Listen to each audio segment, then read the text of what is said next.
Muy buenas noches, amigos. Bienvenidos a la emisión estelar de TVC Noticias. Un incendio de gran magnitud se registra a esta hora en el centro de Guayaquil. Más de 400 bomberos buscan sofocar el incendio que ya lleva activo más de 10 horas. Algunas torres de la infraestructura han colapsado.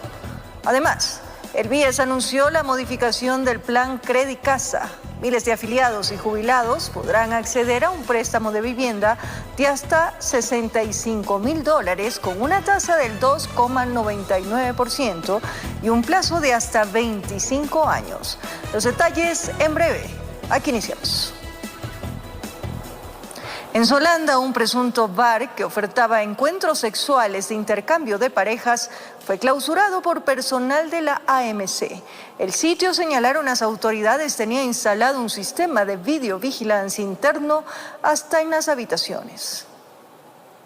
Fueron trabajos de inteligencia los que llevaron a los funcionarios hasta el sector de Solanda, en el sur de Quito, para inspeccionar un inmueble clandestino que ofertaba encuentros sexuales de intercambio de parejas. Se determinó que en este establecimiento se hacía una actividad de posible intercambio de parejas, por así decirlo, ¿no? Además se verificaba ahí la actividad de ventas de bebidas alcohólicas en este establecimiento. Verificamos que no tenían ningún permiso. El lugar contaba de 3 plantas, había sido adecuado como un presunto bar. En su terraza atendía a los clientes, mientras que en el segundo piso se habrían instalado otros ambientes para los encuentros swinger. Lo que se encontró fueron algunos sectores dentro de este lugar, una habitación con 2 camas, con cámaras ocultas, otra habitación en donde probablemente se transmitía lo que ocurría en la otra habitación. La inspección de los funcionarios evidenció que las cámaras aparentemente estaban conectadas a un sistema central, presumiblemente para transmitir todo lo que realizaban las personas. Hay distintas situaciones que se tendrán que investigar ya en lo que concierne a posibles delitos inclusive. Además, también se constató la venta de alcohol sin registro sanitario, juguetes sexuales y preservativos, y que inclusive a través de las redes sociales se promocionaban concursos sexuales u otro tipo de espacios como el denominado cuarto oscuro. Lo que está regulado es la actividad de bar. Esa es la que está regulada. Este tipo de otras actividades que podrían ser como accesorias o que se estén dando ahí, no existe una regulación como tal, por lo tanto no es una actividad permitida. Por lo tanto, al hacerlo también estamos incurriendo dentro de las prohibiciones de la norma. Tras constatar que su actividad económica era ilegal y no contaban con los permisos de funcionamiento respectivos, el personal de la AMC clausuró el inmueble y notificaron del inicio de un acto administrativo que podría conllevar una multa superior a los $7,000. Informó Mauricio Sánchez. 2 personas fueron asesinadas en la cabecera cantonal de San Borondón. A una de las víctimas la habrían matado por una aparente disputa. El primer suceso se registró en las calles Sucre y 31 de octubre en la esquina del Coliseo Central de San Borondón. Testigos señalaron que alrededor de la 1 de la madrugada vieron a un muchacho de 24 años de edad quien permanecía sobre una motocicleta. Aquel joven discutía acaloradamente con otras personas que se movilizaban sobre un taxi amarillo. De pronto los ocupantes del auto de alquiler procedieron a dispararle, acabando con su vida. Sufrió 10 impactos de bala. Así no tenemos información de este ciudadano, no era del sector, la gente no lo conocía, no sabemos qué hacía pues el sector. Pasaron alrededor de 5 minutos a pocas cuadras del sitio en las calles Santa Ana y San José. Los ocupantes del mismo taxi amarillo atacaron a otro ciudadano quien en esos momentos llegaba hasta su domicilio. Se robaron el vehículo de la segunda víctima y le dispararon. El vehículo no ingresó a lo que es la Puntida o San Borondón, ya que el vehículo no pasa el peaje de Tarifa. Entonces, el vehículo nosotros tenemos la presunción que fue llevado a un caserío del sector. De acuerdo con las versiones, el segundo fallecido fue identificado como Luis Miguel Chuga Guncay, de 42 años de edad. En el barrio aseguran que Luis Miguel se ganaba la vida en una panadería cercana. También hacía fletes sobre una tricimoto. De esa forma logró criar a sus 2 hijas de 9 y 2 años de edad. Además, estaba emocionado por la llegada de su tercer hijo, ya que su esposa se encuentra en la semana 24 de gestación. De hecho, la noche del martes había llevado a la dama hasta un control en una unidad médica. Cuando ya regresaban a casa, se habrían topado con el crimen en los exteriores del Coliseo y por ese motivo, los criminales decidieron perseguirlos por ser testigos de aquella acción. Les dieron alcance justo cuando llegaban hasta su domicilio y fue allí donde lo atacaron. La segunda víctima podemos decir que es una víctima colateral, ya que esta persona observa el sicariato y los sicarios le siguen hasta un punto que le abordan, le asesinan, dan con impactos de bala y se llevan el vehículo. Informó José Morales. En Cumbayá, un restaurante fue asaltado por 2 sujetos armados. Moradores de la zona aseguran que viven con preocupación y temor, pues la inseguridad se ha ido incrementando.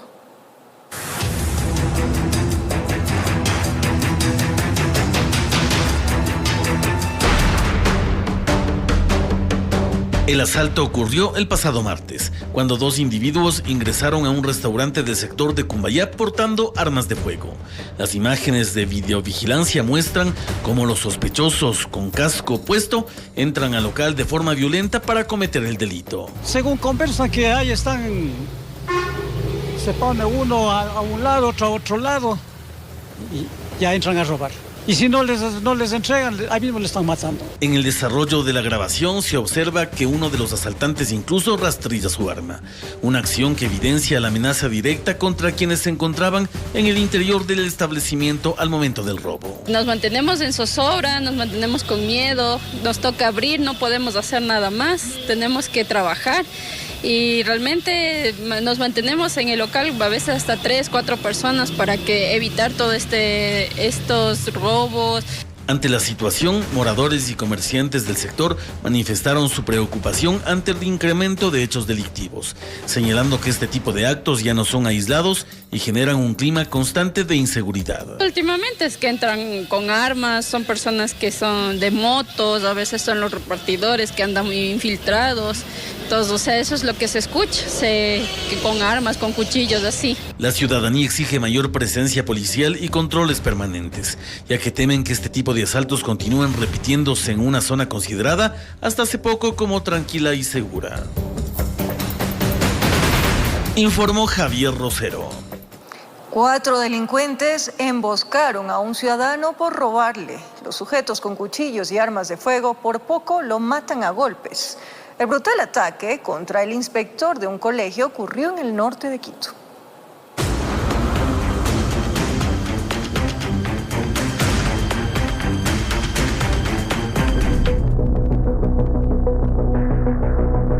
La víctima no logró escapar.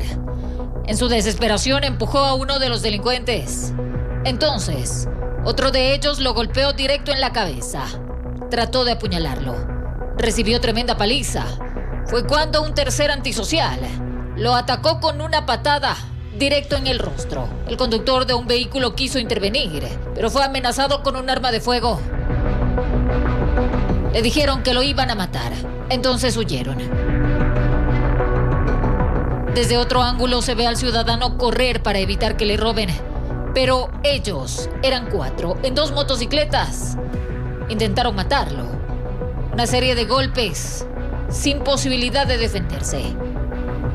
A esa hora, un poco más de las 6 de la mañana, no había nadie en la calle. De hecho, el afectado es el inspector de una unidad educativa ubicada a tan solo 50 metros del sitio del atraco. Pretendía ir a trabajar, pero sus planes se vieron alterados. Desde cuenta por una maleta, por la computadora, es lo que le roban en la plata y lo dejan mal herido en la calle y que nadie lo auxilie. Las máculas de sangre quedaron en la calzada. El ataque fue brutal. Quizá le rompieron la nariz. Parece que es la nariz, la cabeza, porque le agreden, todos le agreden. Entonces casi lo matan. Quienes viven en este punto de la Rumiñahui, al norte de Quito, señalan que la zona está dividida en 2 circuitos. Por eso no saben a qué UPC cercano acudir. hasta esta calle, que es la Melchor Toaza, pertenecemos al sector de acá abajo de Ponciano. Y de aquí hacia la 10 de agosto pertenecemos a otro sector. Tienen un clamor generalizado. 4 delincuentes fueron ajusticiados en Santa Isabel, Valle de los Chillos. Los moradores utilizaron hasta machetes para agredir a los antisociales, que serían parte de un GDO y estarían acusados de secuestro y extorsión a los comerciantes. Este sujeto recibió un machetazo. Tiene golpes en toda la cara. Este otro, hematomas, hinchado el rostro. Un tercer hombre, desprendida la piel de la arrastrada que le dieron. Y un cuarto, que se salvó de ser hinchado. Son delincuentes, dice la policía, que quedaron así tras recibir la ira de los moradores de Santa Isabel en el Valle de los Chillos. La gente cansada hizo justicia por mano propia, acusándolos de haber intentado secuestrar a un emprendedor. Sí, tienen antecedentes penales por asociación ilícita, por robo, por tráfico de sustancias sujetas a fiscalización. ¿Todos ellos? Sí, todos ellos tienen. El delito que más que coinciden ellos es por robo. ¿Cuántas detenciones tienen ellos en total? Bueno, en total cada uno tiene de 4 a 7 detenciones. Integrantes de una organización delictiva, algo que se sustenta con la leyenda que fue encontrada en el pecho de uno de ellos. Se presume que son del grupo de los choneros. Sí, efectivamente, sí, de acuerdo a las denuncias de ciudadanas que sí se dedicaban a vacunar ahí a los moradores y a los comerciantes del sector. Se movilizaban en este carro que fue destruido por quienes residen en ese punto. Los vidrios quedaron rotos, a pedradas, a palazos. No los quieren volver a ver. Al menos no los verán estos días. Porque los sujetos están privados de la libertad. Sí, están con prisión preventiva los 4 detenidos.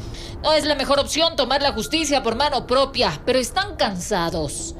La misma semana en Fajardo, muy cerca del sitio, los moradores lincharon a este hombre. La advertencia está hecha. Informó Marilyn Jaramillo.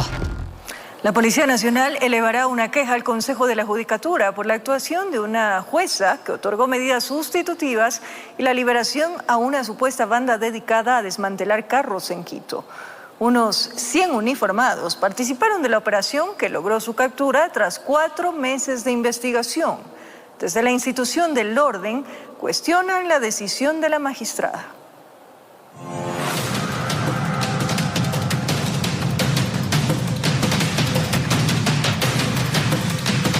Estos delincuentes desmantelaron un auto en plena Granda Centeno al norte de Quito. La grabación data de noviembre del 2025. El vehículo en el que se movilizaban es muy parecido al que nosotros les mostramos ayer, cuando un grupo de antisociales fueron presentados a la prensa tras ser detenidos en 6 allanamientos, acusados del delito de robo y autopartes. Fueron 12 uniformados los que durante 4 meses los investigaron, los buscaron y los vigilaron a diario.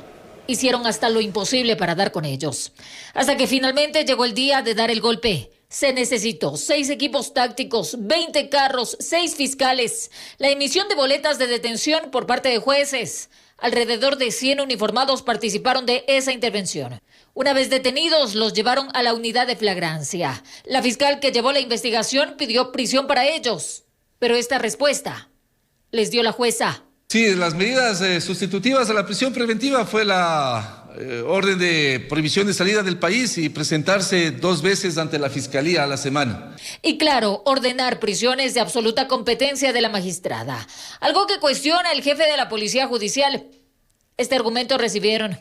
Que la prisión preventiva es una medida de última ratio, y es decir, que es la última instancia que puede recurrir la autoridad que administra justicia para tenerlos tras las rejas. Ellos fueron detenidos en la mañana y en la noche a lo mejor ya estuvieron regresando a sus casas. Todos tienen antecedentes penales, uno de ellos objetivo de intermedio valor, por robo, receptación, asociación ilícita, contravención y ataque o resistencia.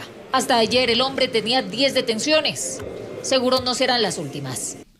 Vamos nosotros a seguir trabajando para que sea la ocasión número 11, 12 y así, hasta que este ciudadano pueda quedarse tras las rejas. Repetimos, nosotros ayer ya lo manifestamos, necesitamos también que las instituciones apoyen este trabajo que realizamos, Fiscalía, Policía. Por eso presentarán una queja ante el Consejo de la Judicatura. Estamos formulando un informe a través de nuestro órgano regular competente y vamos a hacer llegar nuestro pedido, porque si bien es cierto, repito, la norma es la que da esa posibilidad y de esa norma lastimosamente el juez está dentro de sus facultades, pero dentro de sus facultades también debe ponerse, no del lado a priori o en beneficio del delincuente para que se defienda en libertad. La situación al final del día sigue siendo la misma. Muy probablemente los acusados seguirán operando. No se sorprenda si es que otra vez los encuentra. Informo, Marilyn Jaramillo. Al volver, un nuevo caso por presuntos diezmos sacude a la Asamblea Nacional en manos de...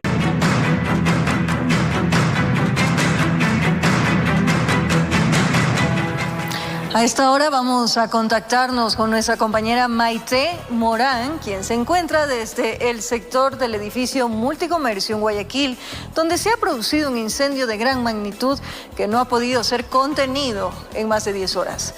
Además, hace poco se ha reportado el colapso de torres del complejo. Maite, cuéntanos cuál es la situación a esta hora. Buenas noches.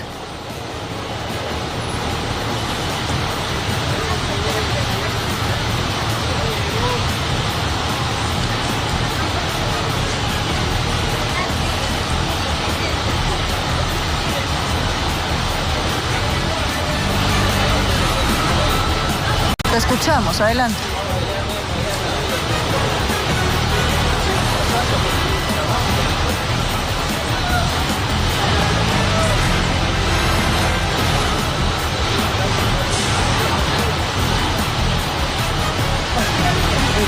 Hemos tenido un problema técnico con nuestra compañera que se encuentra en vivo precisamente donde en estos momentos los bomberos están realizando los trabajos porque ya son varias horas que se ha dado el flagelo. Estaremos atentos a podernos conectar nuevamente con Maite desde la ciudad de Guayaquil. Ahora les contamos precisamente sobre este tema que este incendio se registra en el edificio Multicomercio ubicado en las calles Cuenca y Eloy Alfaro. Esto está ubicado en el centro del puerto principal. El personal de Cuerpo de Bomberos ha trabajado arduamente durante toda la jornada para poder combatir el fuego. Un incendio de alarma 3 se reportó a tempranas horas de la mañana de este miércoles en el edificio Multicomercio situado en Cuenca y Eloy Alfaro, centro de Guayaquil, donde funcionaban locales y bodegas en las que se almacenaban llantas, plásticos, ropa, zapatos, entre otro tipo de mercadería. Este material altamente inflamable llevó a que una columna de humo sea vista desde diferentes puntos de la urbe porteña. Personal del Cuerpo de Bomberos con sus unidades de combate, camiones escalera, de cisterna, más vehículos para recargar equipos de respiración autónoma, ambulancias y el apoyo fluvial de botes TOA desde la ría atacaron todos los frentes para reducir el peligro. A las operaciones del Cuerpo de Bomberos de Guayaquil se sumó maquinaria pesada de la alcaldía, que fue usada para aperturar boquetes y remover los escombros para llegar al foco principal del incendio. Miembros del Cuerpo de Bomberos soportaron altas temperaturas para combatir el fuego. La circulación vehicular y peatonal fue restringida en las calles aledañas. Ciudadanos que habitan y trabajan en el sector fueron evacuados, aunque algunos atravesaron el perímetro para grabar con sus celulares y subir a redes. Agentes de la Policía Nacional y las Fuerzas Armadas colaboraron en esta emergencia, dando seguridad y facilitando el trabajo de los equipos de rescate. Aunque el incendio fue controlado al mediodía, se reactivó en horas de la tarde. Parte de la estructura colapsó. ¡Se cae, se cae! Colapsó la estructura de uno de los edificios. Estos edificios han tenido estructura metálica por debajo, estructura metálica que estaba metida entre todas las bodegas. Estas bodegas han estado sobrecargadas antitécnicamente de mercadería. Nosotros teníamos controlado el incendio, parece que una pared de gypsum que separaba bodegas colapsó y esa pared hizo que se propagara el fuego más rápido. Desgraciadamente, una gran cantidad de mercadería, más o menos 6.000 metros cuadrados de mercadería, han hecho altillos también en algunas bodegas y eso es lo que causó este gran incendio y esta gran carga térmica que hemos tenido. Realmente la carga calorífica es inmensa, sobre los 800 grados, y eso es lo que nos ha complicado el trabajo el día de hoy. Esto puede colapsar y eso puede jalar el tercero que está atrás también. Pese a la gravedad de la situación, no hubo heridos ni víctimas mortales. Los equipos continúan con el trabajo de enfriamiento, remoción de escombros, intentando apagar definitivamente este incendio, informó Maite Morán. Ahora sí vamos a dar paso con Maite Morán, que tiene los detalles. Adelante, Maite, te escuchamos. Bomberos trabajando en el lugar. El Cuerpo de Bomberos de Guayaquil, acompañado del Cuerpo de Bomberos de otros cantones cercanos a nuestra provincia, se encuentran laborando en este momento. Como ustedes pueden observar, el fuego aún continúa dentro de la estructura. Están evitando que se colapse las edificaciones, las torres que faltan. Son varias torres, una colapsó y lo que sabemos también es que previamente una losa había colapsado. Pero las otras torres, según lo que nos indicaba el Cuerpo de Bomberos de Guayaquil, el jefe de esta institución, es que podría colapsar. Es lo que están tratando de evitar a esta hora. Como ustedes pueden ver, hay por lo menos unos 400 bomberos trabajando en el lugar, haciendo un relevo. Nos encontramos en el centro sur de Guayaquil, exactamente. Esto es muy pegado a la bahía de Guayaquil, una zona muy comercial. Y lo que indicaban las autoridades es que este edificio estaba sobrecargado de mercadería. Esto hizo que la edificación sea mucho más difícil sacar la mercadería para poder llegar hasta el foco principal de este incendio. También es un edificio que tiene como 40 años de haber sido construido. Es una estructura que sobre la edificación elaborada hace 40 años se siguió construyendo dentro, poniendo otras cosas, y esto ha hecho unas paredes falsas, y esto hizo, por ejemplo, hasta las 4:30 de la tarde que una de esas paredes colapse y se vuelva a encender el fuego.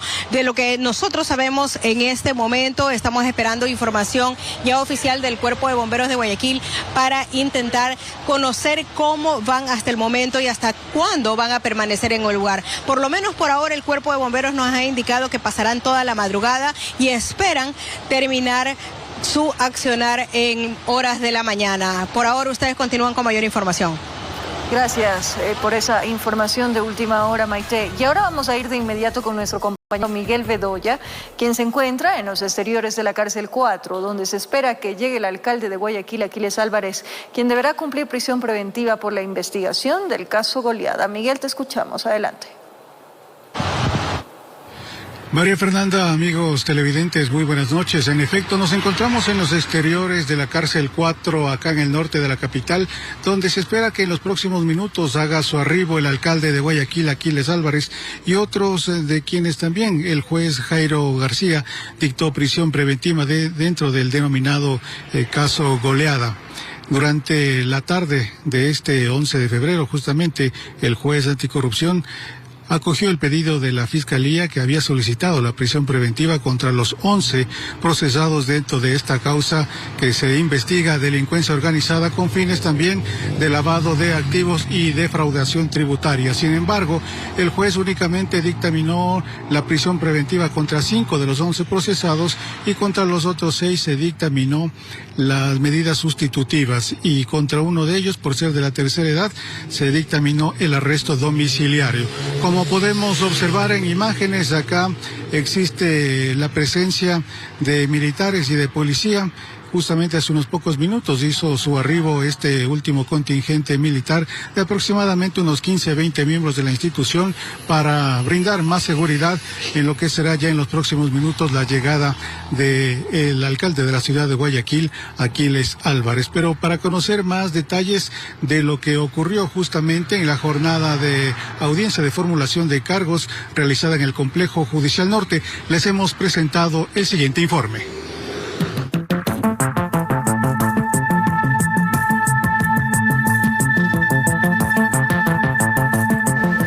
Este 11 de febrero, el juez anticorrupción Jairo Serrano dictó prisión preventiva contra Aquiles Álvarez, alcalde de Guayaquil, dentro del denominado caso Goleada. La decisión se adoptó tras la reinstalación de la audiencia de formulación de cargos y luego de que la Fiscalía solicitara esta medida cautelar para el burgomaestre y otras 9 personas procesadas por presunta delincuencia organizada con fines de lavado de activos y defraudación tributaria. La resolución se conoció horas después de los alegatos presentados por la Fiscalía y las defensas en el Complejo Judicial Norte de la capital. El magistrado comunicó su decisión por vía telemática. En los exteriores del complejo judicial se concentraron simpatizantes y asambleístas de la Revolución Ciudadana, quienes manifestaron su respaldo al alcalde de Guayaquil y cuestionaron el proceso judicial en su contra.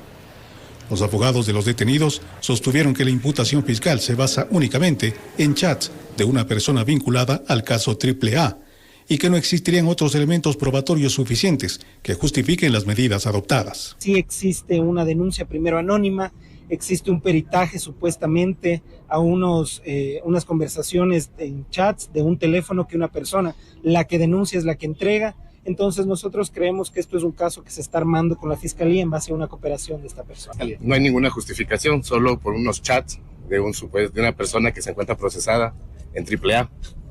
¿Sí? Entonces en este caso, solo con un chat, quieren imputar el delito y procesar a las partes. El Ministerio Público solicitó prisión preventiva para 10 de los 11 procesados y arresto domiciliario para una persona de la tercera edad, además del congelamiento de cuentas bancarias. La Fiscalía sustentó su pedido en la necesidad de neutralizar riesgos procesales, al considerar que la investigación revela un presunto entramado societario vinculado a la comercialización de combustible. La nómina de detenidos, aparte del alcalde de Guayaquil, incluye a altos directivos del Barcelona Sporting Club, entre ellos su hermano, Antonio, actual presidente, y Javier Álvarez, integrante también de la directiva, quienes, según lo dispuesto, permanecerán recluidos en la cárcel 4 de la capital. Según la Fiscalía, se presentaron alrededor de 20 elementos de convicción para sustentar la formulación de cargos. Además, el Ministerio Público argumentó que las medidas sustitutivas previamente dictadas contra el alcalde, como las dispuestas en el caso AAA, resultaron insuficientes para garantizar el cumplimiento de las disposiciones judiciales. Informó Miguel Ángel Bedoya. Bien, como pudimos escuchar en la nota anterior, esa fue la decisión del juez Jairo García de determinar la prisión preventiva para 5 de los 11 procesados dentro de esta causa. Acá, a la espera de que haga su arribo justamente el alcalde de la ciudad de Guayaquil, Aquiles Álvarez, sus 2 hermanos, quienes también vendrían justamente a guardar prisión acá en este centro de reclusión ubicado al norte de la capital. El abogado de los 3 hermanos, Ramiro García, justamente ha anticipado que presentarán una apelación. De hecho, ya lo hizo de manera oral, ahora lo deberá hacer de manera escrita para revertir esta decisión del juez. Por lo pronto, también lo que se conoce de manera extraoficial es que quienes vendrán acá a la cárcel 4 primero han sido trasladados hasta el Departamento de Criminalística de la Policía Nacional para realizarles una evaluación médica completa previa a su ingreso a este centro de reclusión, donde justamente guardan prisión personas con un alto nivel de político, policías, militares. Y eso estamos esperando justamente a ver si en los próximos minutos hacen su arribo ya acá la autoridad guayaquileña y sus hermanos. Esa es la información que nosotros les podemos brindar a esta hora de la noche. María Fernanda, tú continúas con más información desde estudios. Muy buenas noches. Estaremos atentos a cualquier novedad. Miguel Ángel, muchas gracias por esa información. Y en sesión del Consejo Cantonal, Tatiana Coronel fue posesionada como alcaldesa subrogante del municipio de Guayaquil. Esto durante los días de licencia que solicitó Aquiles Álvarez, quien se encuentra con prisión preventiva. Pero, ¿qué dice la ley en caso que la ausencia sea definitiva? Vamos a ver la siguiente nota. Miércoles 11 de febrero y era un día que se escribe en la historia del municipio de Guayaquil, luego de conocer que al alcalde Aquiles Álvarez le ordenaron prisión preventiva. En el exterior del edificio municipal se veía un ambiente de incertidumbre. Muchos en el interior conversaban en los pasillos y otros a puerta cerrada, por lo que va a pasar en lo que resta de esta administración. La alcaldesa subrogante Tatiana Coronel fue quien se refirió a la resolución que enviaba a Álvarez a la cárcel 4 en Quito. Rechazamos de manera contundente y con firmeza esta medida. La prisión preventiva no puede convertirse, no debería convertirse en un mecanismo de presión, ni en una herramienta para neutralizar los liderazgos incómodos. Pero asimismo, el presidente de Segura EP, Fernando Cornejo, señaló que estaban atentos a lo que veían venir en el Cabildo porteño. El alcalde Aquiles Álvarez preveyó que este escenario podía llegar. Esto no ha aparecido de la noche a la mañana. Esto ha sido una persecución larga. Por aquí indicaron que los servicios municipales y cada una de sus direcciones, como también las empresas que trabajan de la mano con la alcaldía, seguirán con cada uno de sus proyectos y planificaciones, que van más allá de este periodo que finalizará en 2027.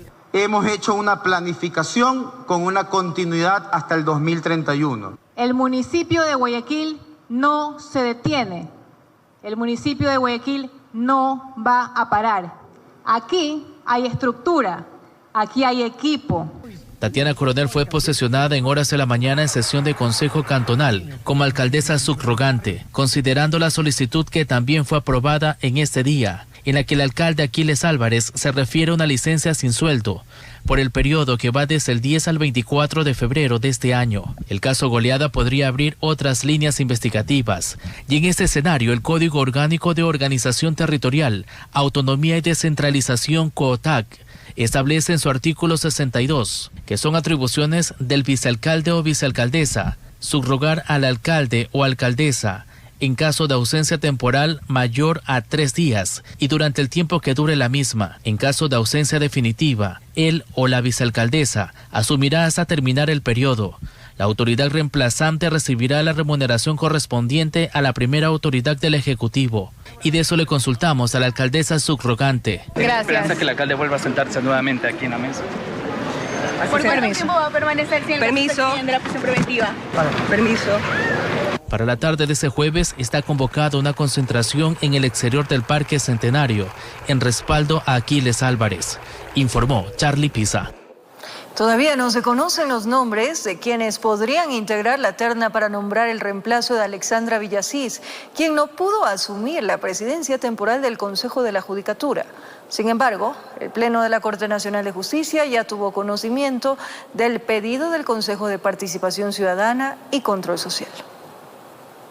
Marco Rodríguez, titular de la Corte Nacional de Justicia, este miércoles puso en conocimiento del Pleno del organismo el pedido del Consejo de Participación Ciudadana y Control Social, en el sentido que se envíe la terna, de donde saldrá el reemplazo de Alexandra Villasís, quien tendría un impedimento para asumir temporalmente la presidencia del Consejo de la Judicatura, por lo que fue nombrado Damián Larco, lo que respondería al envío de un documento de parte de Jorge Maruri, director general de la Judicatura, poniendo en conocimiento la ausencia definitiva de la vocalía alterna de Mario Godoy. Entonces, todas estas irregularidades que vemos, muy aparte de lo que está sucediendo también con la señora Villasís, nos envió una carta a ella en donde nos decía que ella no mantiene ningún impedimento, pero por parte del Ministerio de Trabajo tampoco sabemos qué clase de deuda o por qué tiene un impedimento. Entonces, todas estas cosas tampoco han sido aclaradas ni por parte del Consejo de la Judicatura, ni del Ministerio de Trabajo,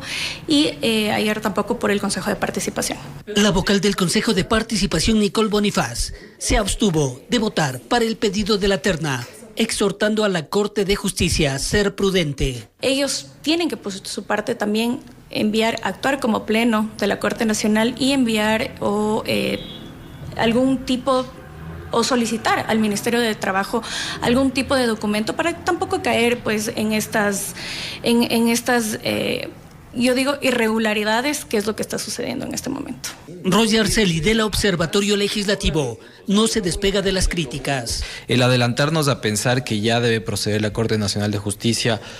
Evidentemente el Consejo de Participación Ciudadana y Control Social ha procedido políticamente y se ha ajustado a estos tiempos súper rápidos y con mucho interés detrás para lograr configurar y establecer que Damián Larco se quede, según ellos, temporalmente en el cargo de presidente de la Judicatura. Poniendo nuevamente sobre la mesa de análisis el papel del Consejo de Participación.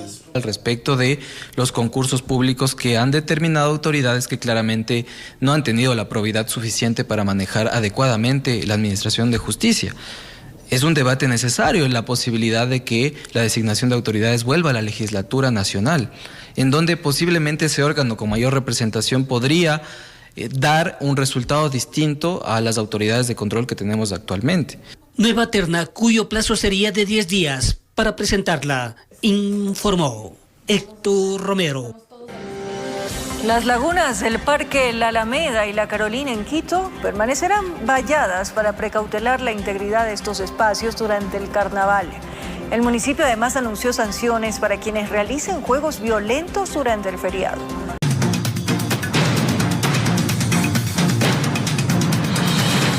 El ejército ecuatoriano mantuvo un enfrentamiento armado de al menos 15 minutos con el grupo paramilitar Oliver Sinisterra en la parroquia Buenos Aires de la provincia de Imbabura. Tras retomar el control del sector, los efectivos militares destruyeron un campamento altamente equipado perteneciente a esta facción disidente de las FARC. Este fue el momento en que miembros del ejército ecuatoriano fueron recibidos con una ráfaga de disparos provenientes de un campamento irregular que pertenecía al grupo guerrillero disidente de las FARC frente Oliver Sinisterra. Por al menos 15 minutos, este grupo paramilitar y el ejército ecuatoriano libraron un cruce de balas hasta que los efectivos militares nacionales lograron el control del perímetro. El hecho se registró en el sector El Verde, parroquia Buenos Aires, provincia de Imbabura. Tras el control del campamento, se encontraron varias evidencias como cientos de municiones de alto calibre, además de cartuchos percutidos y alimentadoras tipo fusil FAL y M16, 7 radios de comunicaciones, 15 prendas de vestir con distintivos del grupo irregular armado, además de cuadernos con información doctrinaria e inteligencia. El campamento irregular también contaba con un amplio suministro de alimentos, medicinas y un generador eléctrico, que de acuerdo a las autoridades, el lugar estaba preparado para albergar a personas al menos un mes. Las gotas de sangre en las escaleras del campamento fueron muestra del intenso enfrentamiento que no dejó bajas ecuatorianas, pero tampoco se confirmó personal guerrillero aprehendido o neutralizado. Todo el complejo irregular fue destruido. El Frente Oliver Sinisterra surgió tras el proceso de paz en 2016 en Colombia, operando principalmente en el departamento de Nariño y la frontera norte con Ecuador. Entre sus principales actividades delictivas se encuentra el narcotráfico, minería ilegal y extorsión, que incluye el control de rutas estratégicas con salida hacia el Océano Pacífico. Informó Ítalo Salazar.